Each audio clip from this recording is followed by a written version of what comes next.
All right, what's up, you guys? Today I'm going to be showing you how to build a cool little Python game in under 200 lines of code.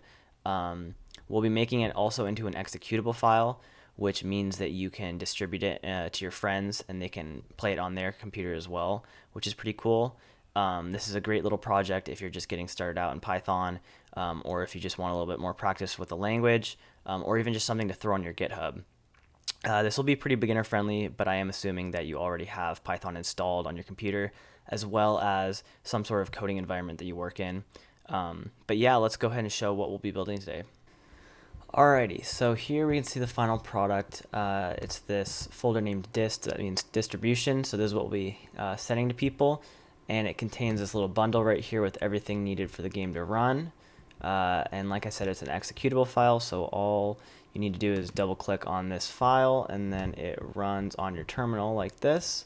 So this is sort of the main menu, and then we would just hit 1 to play. And pretty much you are trying to beat this other spaceship from getting to the finish line by answering these little math problems. So if we type 22, then our spaceship moves forward a little bit, and of course if we type a wrong thing, then it doesn't, and you can also press backspace. So let's see, 27, 42, 40, 42. Oh boy, I'm testing out my math skills. What is that? 46 and 31. And so yeah, so then we press any key to continue, and Q to quit. Oops, I pressed 1. Whatever. That's the game. So the first step for any Python project is to set up our environment. And to do that, we're going to start out by making a directory where we're going to be doing our work in terminal. If you want a quick way to open this in Mac, you just hit Command Space to open up the search, and then we type in terminal, and it brings us to this. So let's first go into our documents and make a directory, and we'll just call it Python game. And then we can go into that. And so right now we can print working directory, and this is our location. And we're going to set up a virtual environment for our Python code. And this is a really good way of keeping our dependencies separate for different projects and stuff. This is a really good thing to do. And to do that, we're going to install something called virtual env. This is what it looks like, or that's how it's spelled. And as you can see, I already have it, so I don't need to install it. See, I have version 20.2.2. And to install this, you can just do pip install virtual env or pip3 install virtual env. If you want to use Python 3, then you would do that. And then to set up the actual environment, all you do is virtual env and then the name of your environment, and we'll just call it my env. And then it creates a virtual environment in that directory. You can see right here. And now if we list the directory, we can see that my env is in there. So let's go into there and see what it has. And so it has like a bin, a lib, and a couple different configurations for Python, for coding in Python. And then to activate it, we just do source bin/activate. And you see this little thing right here. That means it's activated. So now if we type which Python or which Python 3, we're using actually the version of Python that's in this environment. And then if we do pip installs, then we can install things, and it'll just go to this this virtual environment. And then you can deactivate it by just typing deactivate. And we'll go back one directory to our Python game folder. And that's all we need to set up. And then let's just set up a Python script that we can start coding in by doing code, and then we'll call it python game.py. And this will open up our IDE with a file that we can start coding in. So now we can start coding this thing. All right, so here we have the full code. I'm just going to briefly go over it. I have this on my GitHub, which I will link in the description. but we only use two different libraries, and these come pre-installed with Python. We have the curses library, which allows us to do cool stuff in the terminal, and then the random library, which we'll be using to generate math equations. So let's first go down. So the if name equals main, standard Python stuff. The kind of weird thing here is this wrapper for the main function. So curses uses this wrapper just to simplify using the standard screen object. You can kind of do it in a more complicated way, but they recommend just doing this for the main function just to simplify it. So since we have our main function right here, which we input the standard screen object, this just represents the terminal screen of the user. So, we can do stuff like clear and refresh it. And then this k equals 0 represents the user input at first. So that's for the main menu. And while it's not a Q or a 1, which represents either quit or play, then we'll repeat this function right here. So the height and width, standard screen has this get max yx function, which just gets the height and width of the terminal. And then we can decorate the menu or the terminal by declaring some strings and then just declaring some x and y positions for these strings from the width and the height of the terminal. And then we just use this add string function where we put in the y axis and then the x axis and then the string right there. And then we just wait for a user input to see what to do next. And if it is a 1, then we do the play function. So let's go to that. So the play function, of course, we input the standard screen. First, we clear it, get the height and width again, add a title, and then we have some other XY coordinates. So like the problem, where the problem is going to be, where the enemy will be, and then just X and Y is where we will be, or our like little rocket ship thing.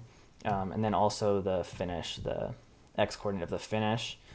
This just represents whether the user has finished the game or not, and this just represents whether the user has won or not.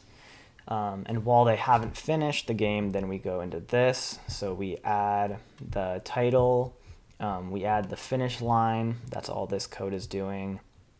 And then we get our initial equation using this get equation, which is the last function that I've created up here. And all this does is it declares a random number from 1 to 3 that represents the operator. So if it's 1, then we do addition, 2 is subtraction, and 3 is multiplication. And feel free to change these as much as you want to make it harder or easier. So for addition, I just have two numbers between 10 and 30. Subtraction, I have the first number bigger than the second, just so that we don't go into the negatives. And then multiplication, I just have 3 to 12 for each number. But yeah, if you want to make it really harder, then you can pump up these numbers or do whatever you want here. And then it just returns a string formatted, or like the equation formatted as a string, and then the answer to that. So then if we go back to where we were, we add the problem to the screen, and then we have this counter object. Now, this is kind of how I dealt with the time element of this. Pretty much this counter goes up by 1 every time that we iterate through this function, through like this part down here. And every 10,000 times, we just move the enemy's position up by 1.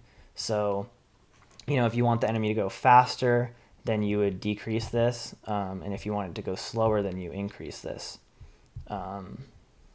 And this standard screen no delay part, I set this to true to make sure that when we get input from the user that it doesn't stop the rest of the script from going.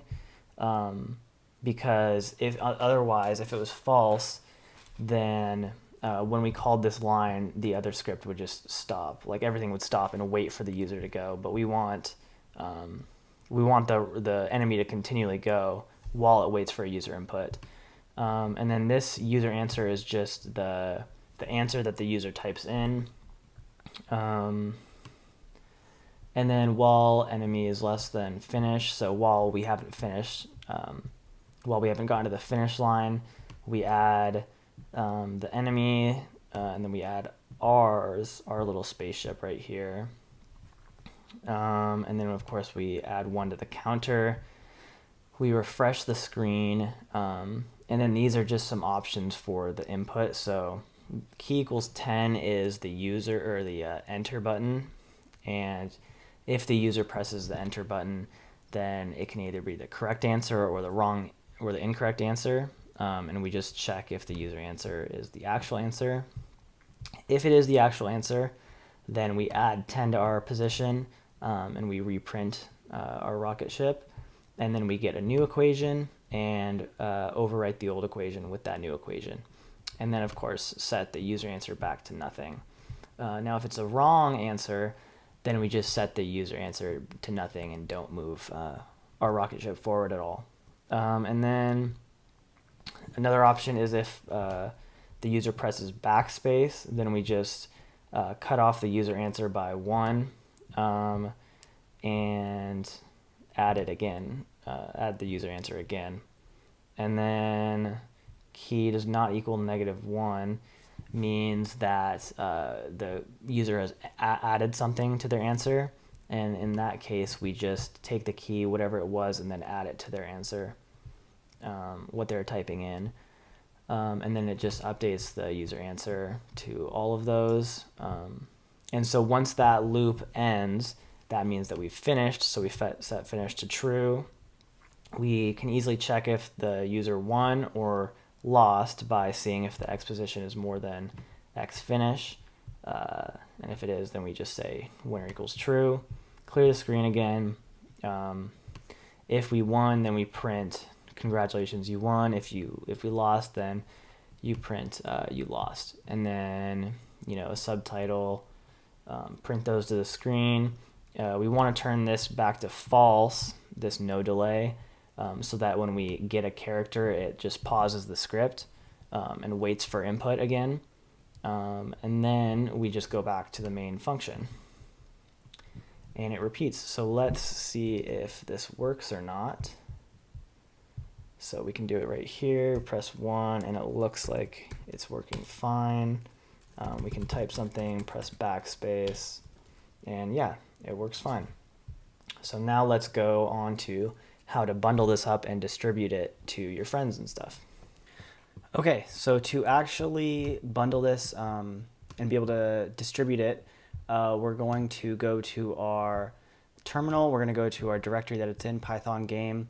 We're going to activate our virtual environment by doing source, and then since we're in Python game, we're going to do our environment name, which is my env, and then bin, and then activate, and we can see that we're in it again there, and we're going to use something called PyInstaller. So we're going to install that with pip install PyInstaller. And as I was making this video, I realized that PyInstaller is only compatible with versions of Python that are below 3.6. So 3.6 and before, it's compatible with it, but 3.7 and past, it's actually not compatible at the time of this video. So that is something to note. You might have to switch your version of Python for it to work. So we can see that it's installed, and we can check the version by just doing that to verify that it is installed, 4.1. And then it's as easy as this. You just type PyInstaller in your directory, and the name of our Python file, which is pythongame.py. And this will bundle it all. You can see it happening right here. So it takes all of like the dependencies, and then it builds a dist folder with an executable in it. So yeah, it completed successfully, and we can see it right here. This is the folder that it generated, Python game, and this is everything right here, Python game, and then we just double click this. Oh, it normally takes like 2 tries. Oh, there it is. Okay, and then there, yeah, it works in our terminal. And this is the one that we just built. So this is what we'll be sending to people, this folder right here. And so you just zip this up and send it to someone. Sometimes people have like system preferences that execute like unknown executable files might not run. So to bypass that, tell them to just go into their system preferences and change that. It's really easy to do. But yeah, so that's it. All right, I hope you guys liked that video. If you did, be sure to like and subscribe. I'll be making more videos like this soon. So until then, yeah, take care.